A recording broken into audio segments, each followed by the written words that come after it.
Hello guys, hello student. आज का जो टॉपिक है आपका है वो लैथ मशीन के ऊपर है। लैथ मशीन में क्या होता है, जब हम वर्क करते हैं तो टूल हमारा रनिंग करता है। ठीक है, जब टूल रन करता है, हम चलते हैं या हम कोई वर्क करते हैं तो हमारे ऊपर कई फोर्स काम करते हैं।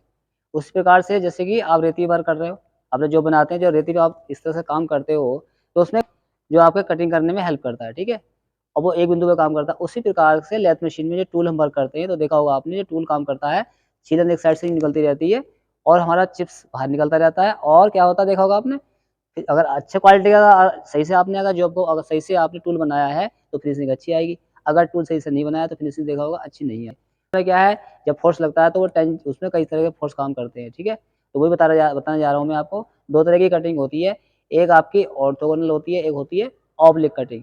तो ऑब्लिक कटिंग में कुछ फोर्सेस काम करते हैं और जो है आपकी दूसरी वाली में भी कुछ तीन फोर्स। दो तरह की होती है, ऑर्थोगोनल कटिंग होती है। ठीक है, यह कटिंग कैसी है, यह कटिंग ऑपरेशन करने की एक विधि होती है जिसमें कटिंग टूल पर दो जो है फोर्सेस काम करते हैं। पहला होता है टेंजेंटल फोर्स, दूसरा होता है इसमें एक्सियल फोर्स। जैसे इसको हम चित्र से आपको मैं समझा दे रहा हूँ। जैसे ए सेक्शन का चित्र बना हुआ है, इसमें आप समझ लीजिए इस प्रकार से ये आपका जॉब बना हुआ है। ये जॉब बांध रखा हमने, हम से काम कर रहे हैं। ये हमारा एक टूल है।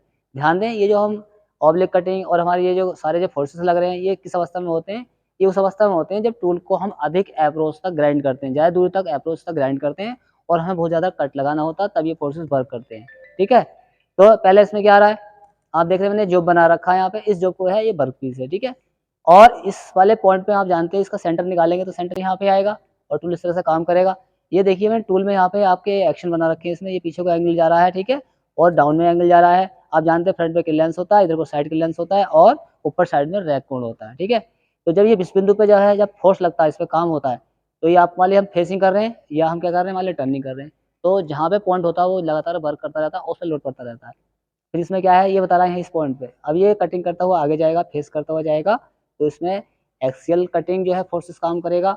और दूसरा इसमें जो F1 है वो टेंजेंटल वर्क काम करेगा। अब टेन तीन चीजें होती हैं, तो 10 में क्या होता है आपका जो है लंब बटे आधार होता है। ठीक है, तो लंब आधार होता है, तो लंब आधार पे यानी कि कोई चीज आपकी या तो हम इसमें इस तरह से काम करेंगे तो इसका ये आधार बन जाएगा, और जो ऊपर से लोड पड़ेगा तो वो उसका जो है आपका लंब बनेगा और नीचे वाला उसका आधार बन जाएगा। इस प्रकार लंब और फोर्स पे वो लगातार काम करता है। आप जानते हैं आपका जो इस टाइप से घूमता है और टूल आपका इस तरह से काम करता है। ठीक है, तो लंब बटे आधार इस प्रकार से एक फोर्स पैदा हो जाता है उसमें। ठीक है, इसके बाद में आते हैं सेकंड नंबर पार्ट्स पे आते हैं। ऑर्थोगोनल कटिंग में क्या है, टूल का जो कटिंग एज है टूल की धुरी के समानांतर वर्क करता है। ठीक है, इसमें मुख्य फोर्स जो है वो टेंजेंट फोर्स होता है।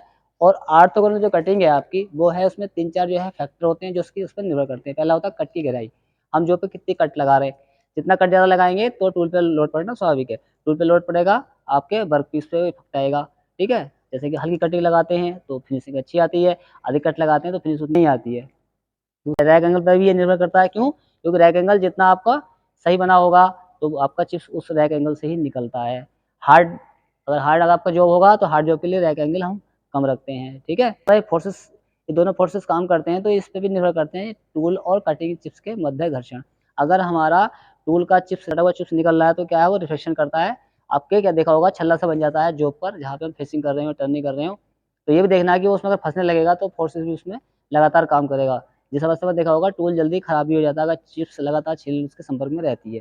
ठीक है, अब उसके बाद में आता है नंबर सी, आपका दोस्त दूसरा सेक्शन बी सेक्शन। 20 वाले में क्या है, आपके बी सेक्शन में ऑब्लिक कटिंग। ये कटिंग ऑब्लिक वाली क्या होती है, ये होती है, यह भी एक कटिंग क्रिया की एक विधि है जिसमें तीन फोर्सेस एक साथ क्रियाशील होते हैं। इसमें तीन फोर्सेस एक साथ काम करते हैं।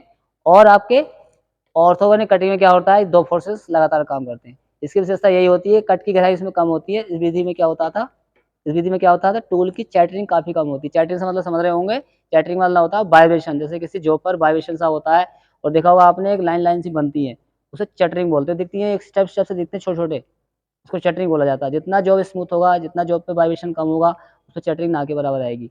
और जो हमारा आराम चल रहा है, हमने टूल सेंटर में रखा, तो चैटरिंग आने का मतलब ही नहीं होता है। ठीक है, तो ऑब्लिक कटिंग में क्या है, तीन फोर्सेस काम करेंगे, एक टेंजेंटल फोर्स काम करेगा और दूसरा एक्सियल फोर्स काम करेगा, तीसरा रेडियल फोर्स काम करेगा। टेंजेंटल फोर्स तो वही हो गया जो हमने अभी बताया था आपको, लंबटे आधार पर काम करता है। ठीक है, दूसरा एक्सियल वाले में एक्सिस फोर्स में जो आपको बैक साइड से जा रहा था निकलता हुआ, उसके पॉइंट से लेकर के पीछे वाले हिस्से पर वो एक्सियल फोर्सेस था उसका। एक होता है रेडियल फोर्सेस। रेडियल फोर्स क्या होता है, रेडियल मतलब होता है घूमना।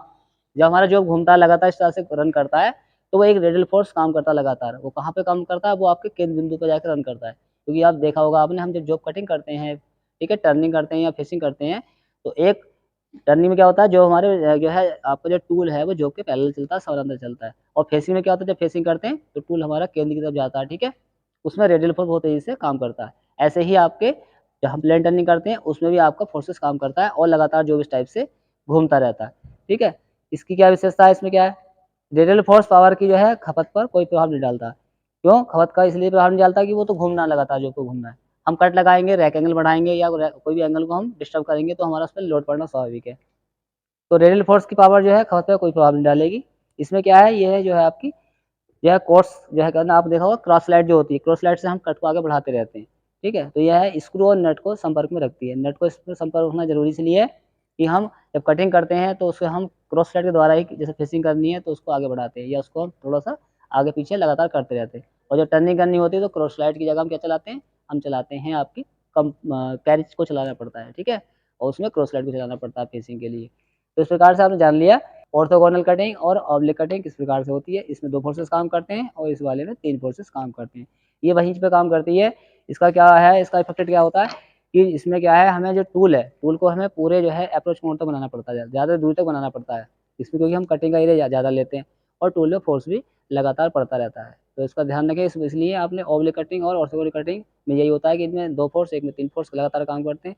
टूल की कैपेसिटी के अकॉर्डिंग ही हम जॉब पर अपना काम हमें करना चाहिए।